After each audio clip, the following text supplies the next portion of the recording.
Il y a quelques jours, 18 anciens ambassadeurs de France ont appelé à un rééquilibrage de notre diplomatie au Proche-Orient.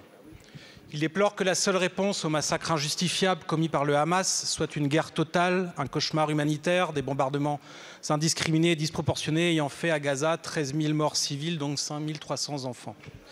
Ils s'inquiètent d'une politique que le ministère français des Affaires étrangères a lui-même qualifiée de terreur, opérée par les colons en Cisjordanie occupée avec le soutien du gouvernement israélien. À Gaza, la trêve en cours, prolongée de 48 heures à ce stade, a permis la libération d'otages. Nous partageons notamment votre immense soulagement après la libération de 3 otages mineurs franco-israéliens. Mais c'est insuffisant au regard de la souffrance des familles. Cette trêve a également permis enfin la livraison d'aide humanitaire, mais c'est insuffisant au regard des immenses besoins. Le 9 novembre, le président de la République a appelé à un cessez-le-feu.